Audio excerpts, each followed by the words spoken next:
It was supposed to be a routine stop. A quiet visit to the bank, 23 minutes on my schedule, nothing more. I had my case in hand, black leather, secure, the kind you carry when you've spent enough time in rooms where people wear wires under their suits and smile without ever meaning it. The teller greeted me politely, her voice the kind that's been trained to sound calm even when it's not. I nodded once, offered a half smile, and waited as she verified my identity. The air inside was chilled, not from the air conditioning, but from the kind of stillness that precedes something going very, very wrong. Then it happened, the doors slammed shut.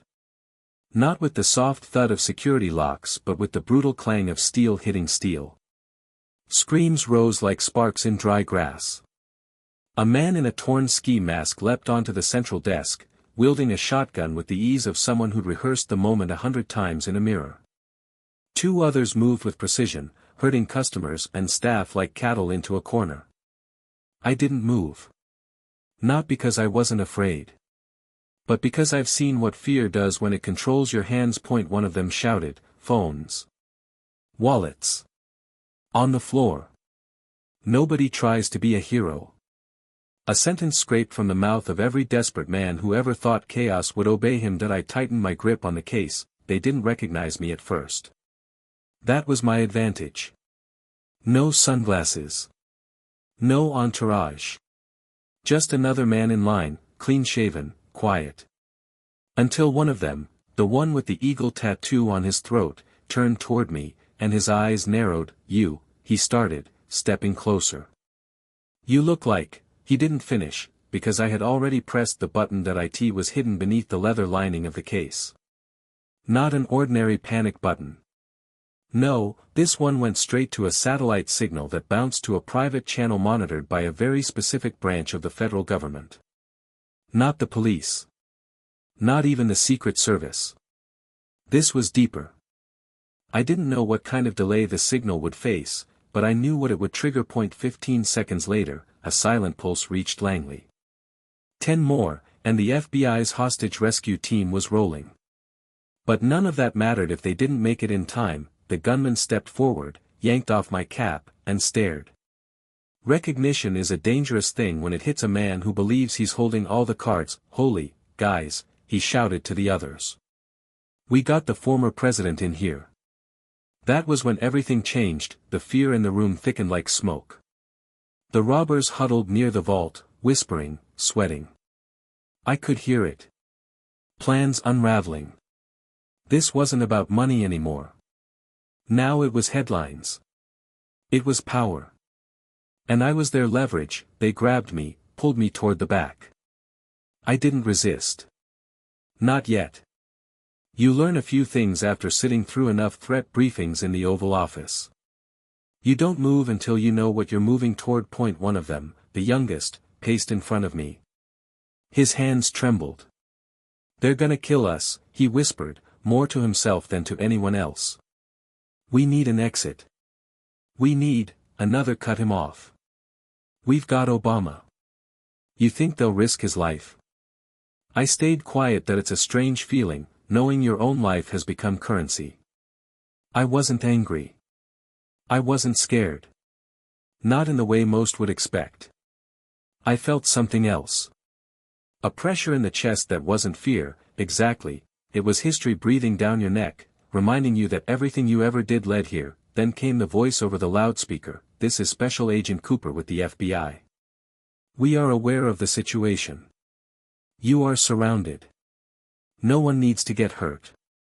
Laughter erupted from one of the gunmen. "Tell them we want $1 million and a helicopter. You hear that? $1 million. And we want it in 1 hour or the president dies." He turned to me with a twisted smile. "You got any messages for your friends out there?" I looked at him, my voice calm. "Yeah. Duck." The wall behind him exploded inward, but that's where I'll pause. Because what happened next, the storm that unfolded in that bank, the choices I had to make, none of it was simple, and none of it went the way anyone expected. The explosion wasn't a fireball. No Hollywood theatrics. It was a shaped breach, a flash, a crack of sound like the sky splitting open, and then a cloud of dust and fragments where the eastern wall used to be. Screams tore through the lobby as drywall rained down in pale chunks and red laser sights scanned the air like hunting falcons. The hostage rescue team had arrived, but this wasn't the ending, it was the beginning of something. Messier, the gunman closest to me, the one who just made demands, flew backward in a stunned heap, blood trailing from his ear, but not from a bullet. The concussion had knocked him off his feet. The others scrambled, one firing wildly toward the breach, the other dragging a woman, the teller from earlier, into a tight grip, pistol to her temple. "Fall back," someone screamed, but the command wasn't from my side. It was theirs. Through the haze, I caught my breath and rolled toward the central column, the marble slick with sweat and powder. My hands were zip-tied now. At some point during the scuffle, they bound me, thinking it would slow me down. It did, but not in the way they hoped. That I peeked around the column, Chaos Point 3 agents had entered through the breach. Their movements were sharp, surgical. They swept with discipline, checking angles and corners. One of them, tall, black tactical gear, face half covered by a balaclava, made eye contact with me. He gave the briefest nod, the kind that says, "Hold tight." I did, but the robbers weren't done. The one with the tattoo, the one who first recognized me, had taken control.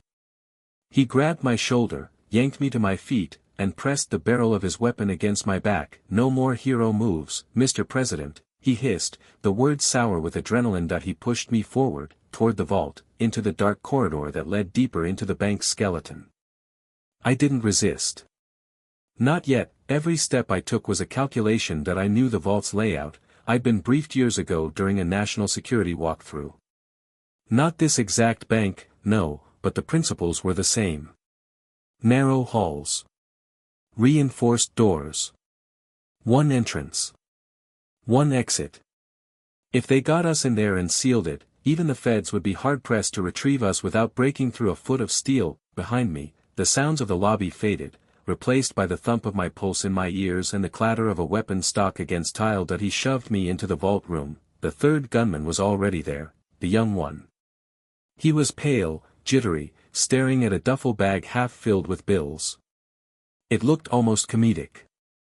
All that risk, all that planning, and they'd barely scraped together $20,000. This wasn't the plan, the younger one muttered. "This wasn't, plans change," growled the leader. He turned to me then, as the vault door began to groan shut. "You're going to make a call," he said. "You're going to tell them to back off." I didn't answer. He pressed the barrel to my temple. "Now." I met his gaze. "If I call them off, they'll assume I'm compromised. And if I am compromised," I paused, "they won't stop. They'll escalate." He faltered. "Just slightly." I saw the twitch, the uncertainty. Good. That I leaned into the silence. "Do you know what happens when a former president dies in a hostage situation?" I asked him. No answer. "Nothing good," I said softly. "For you. For your family. For anyone who's ever even looked at you." His eyes narrowed, but the gun lowered by an inch. "Why are you so calm?" he whispered. That I didn't tell him the truth. That I wasn't calm. That inside me, something ancient and cold was turning, a machine built by years of war rooms and shadow deals. I knew how this ended. It ended with someone in cuffs. Or in body bags. The vault door sealed with a final hiss. That we were locked in, but what they didn't know, what none of them could have predicted, was that my case hadn't just sent a signal. It had opened a line. That I glanced subtly at my wristwatch. It wasn't a watch. 5 minutes until extraction protocol activated. The young one slumped to the floor, arms around his knees, muttering to himself. The leader paced. The air was thick. That I could hear my own heartbeat in the silence. Then, a muffled thud above us. They looked up. That I smiled. "There's a hatch in the ceiling," I said. "Didn't notice that in your planning, did you?" "You're bluffing." "I'm not." Another thud. Closer. The leader spun, aimed at the ceiling. Too late. That a flashbang tore through the vault like a divine roar. Light and sound collapsed into a single violent pulse. I dropped to the floor, eyes closed, ears ringing, but I knew what would happen next. they came through like ghosts. No shouting. No hesitation. 3 shadows dropped from above. The robbers screamed. One fired. Missed. A second later, he was pinned. The young one curled into a ball, sobbing.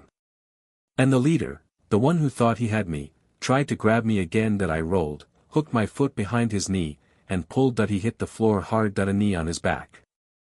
A rifle to his skull. It was over. I lay there for a moment, face against the vault floor, the smell of dust and gunpowder thick in my lungs. Then I sat up, slowly, blinking away the shock point. One of the agents stepped forward, helping me to my feet. "Mr. President," he said, "we've got you." I nodded once. My voice was hoarse. "Took your time." He grinned behind the mask. "We figured you'd handle the first half." They escorted me out through the same breach they'd entered. Outside, armored vehicles hummed and tactical lights swept the block. Reporters were already lining the barricades. Cameras. Helicopters. The full storm. As I emerged, cuffed hands behind my back, a precaution they insisted on, for security reasons. The crowd erupted, but I wasn't looking at them. I was looking at the faces of the men I'd just seen crack under pressure, make choices that ruined their lives. And I was thinking, not about survival, not even about justice, but about something simpler. What would make a man risk everything to rob a bank on a Tuesday morning? But that's a story I'll get to later, because right now, this one was just heating up. They drove us away in separate vehicles, the gunmen bound in silence, their faces pale with the realization that nothing would be the same for them again. I sat in the back of a reinforced Suburban, wrists finally free, a space heater humming low under the seat, trying to push warmth back into a body still shaking from adrenaline. Outside, Washington looked unchanged. Streets buzzed, horns echoed, joggers crossed intersections with earbuds in, unaware that 10 minutes ago, 3 armed men nearly rewrote history inside a midtown bank. The FBI safehouse was disguised as a standard office building, 3 floors, beige facade, no signs. We entered through a service alley, and I was led upstairs where a temporary debrief had already been assembled. I recognized a few faces: Cooper, the lead agent, grim-faced as always, and Daniels, a former counter-intel officer who now handled post-incident protocols. "How's the shoulder?" Daniels asked, gesturing at the dark bruise blooming under my jacket. "I've had worse," I said. "In debates." Cooper didn't smile. "We need to talk about what happened inside that vault." I sat. The room was too clean, the kind of sterile environment designed for truth but built on layers of containment. "I gave them what they wanted," I said flatly. "A reason to panic. Sometimes panic is the only thing that forces movement." Cooper slid a photo across the table. It was grainy, a security camera still, taken inside the bank before the breach. "This man," he said, tapping the leader's face. "Do you know who he is?" I shook my head. "Not personally." "His name's Gregor Melnick," Cooper continued. "Ex-Marine. Dishonorably discharged.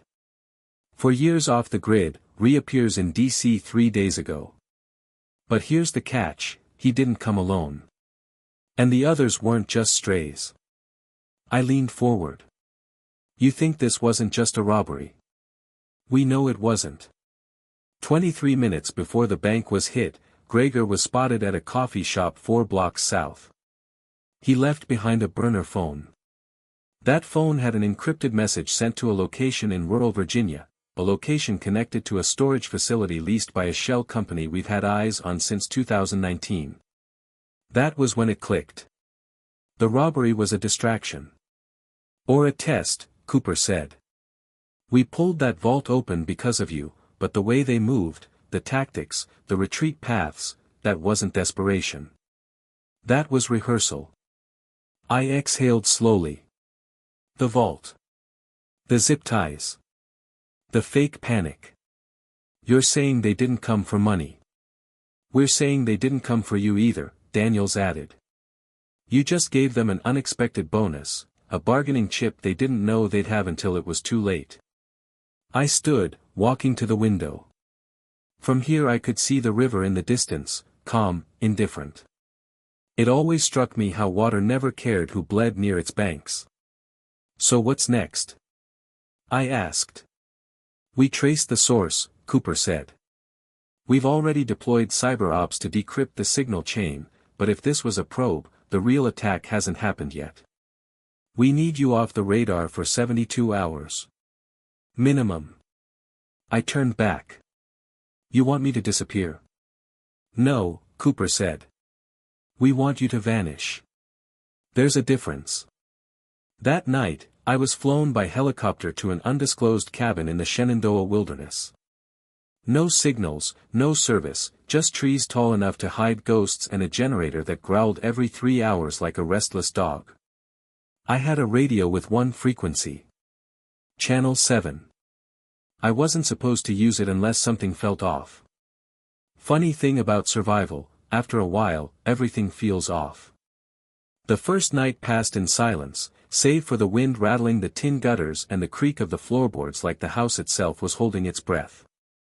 The second night, I found tracks behind the cabin, boot prints, 2 sets. Not fresh, but not old enough to ignore. I radioed in. No response. I tried again. Still nothing. And then I heard it, not over the radio, but from the trees.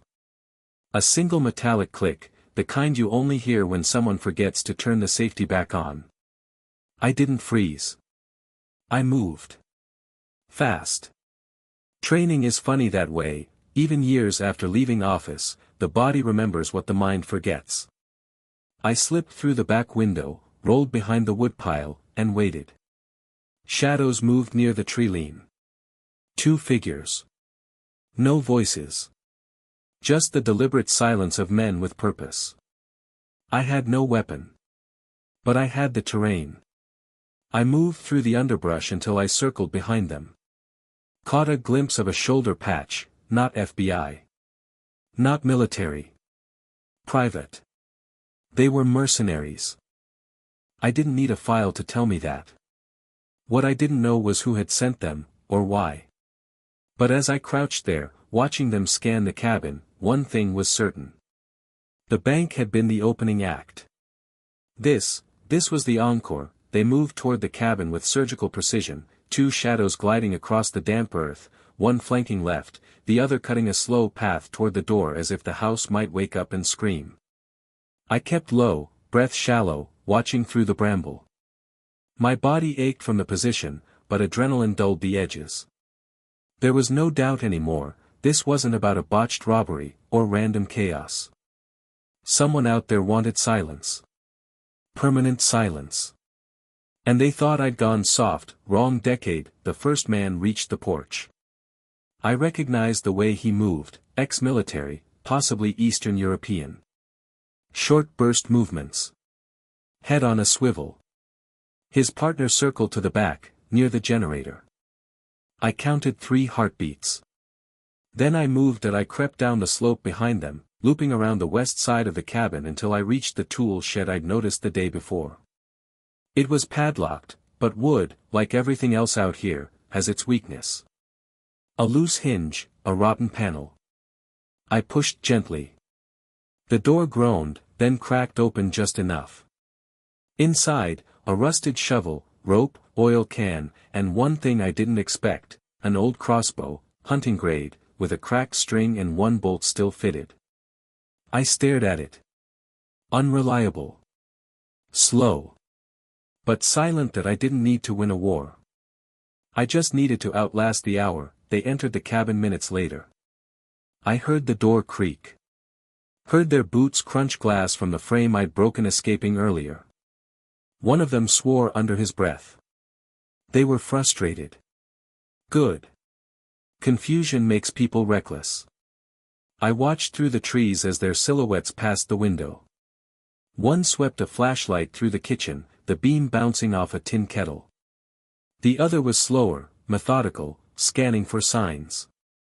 Probably the one in charge that I had to make a choice, stay hidden and hope for rescue, or turn the tide myself. The crossbow creaked when I drew it.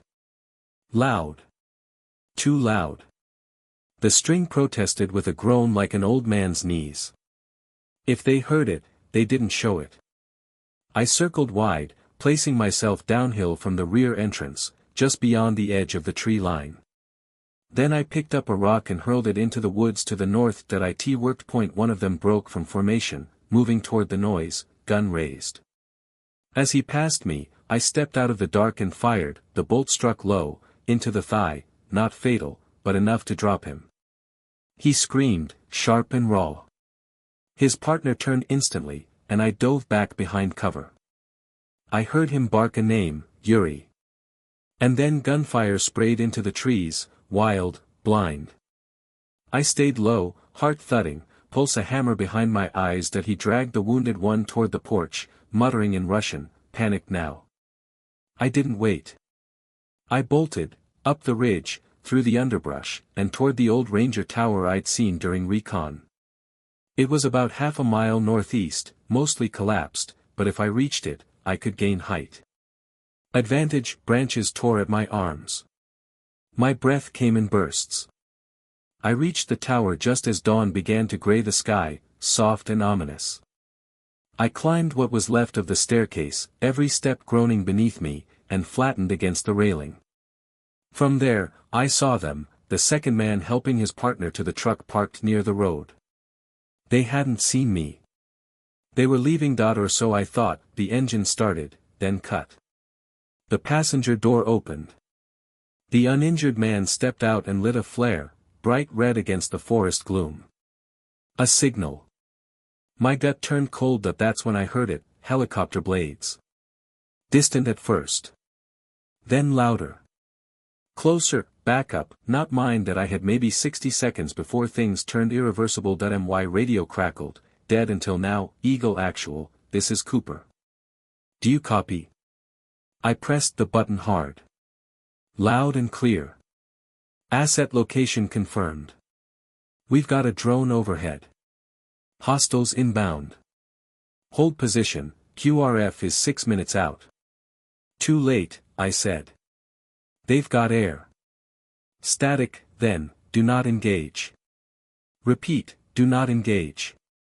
But the moment had passed. The chopper broke the tree line like a giant clawed bird, matte black, no insignia. Not military. Not ours. It hovered low over the clearing, side door sliding open. Inside, 2 more men, dressed like the others. One held a high-caliber rifle. The other pointed directly toward the tower. They'd seen me. A crack of sound split the morning. The tower jolted as a bullet ripped into the upper beam. Wood exploded inches from my face. I dropped, rolled, and slid down the collapsed rear staircase as more shots hammered the structure. Dust filled my lungs. I ran, not away, toward them. I knew that sounds mad. But men like these don't expect their prey to charge. I cut right, burst from the tree line, and sprinted through the clearing as the chopper shifted, adjusting aim. I zigzagged, feet pounding mud and frost, vision tunneled. The shooter leaned out of the side, took aim, and vanished. A crack, louder than thunder. He was gone before he hit the floor of the chopper. Sniper round. Ours. The side door slammed. The pilot veered off. Another shot. Then another. The engine screamed. Smoke poured from the tail. The helicopter tilted, spun, and disappeared behind the ridge. A crash. Fire. Silence. Moments later, 2 black SUVs tore into the clearing from the east. FBI, fully armed, fast and angry. Cooper was first out, weapon drawn. His face was tight, jaw clenched. You all right? He barked. I nodded, barely able to speak. Better now. He glanced toward the wreckage in the trees. They weren't just mercs, he said. That bird wasn't on any radar. We think this goes deeper, maybe private intelligence, off books. I looked toward the smoke curling into the sky. So this wasn't about money. Wasn't about leverage. No, Cooper said. It was a message. I sat down on a log, hands finally trembling. Then we better send one back. And that, right there, in the aftermath of red lights and burning wreckage, was the real ending. Not a headline. Not a speech. Just the quiet resolve of people who know that peace is something you protect with both hands. Because sometimes, survival isn't just about staying alive. It's about making sure the next time they come, they find you ready.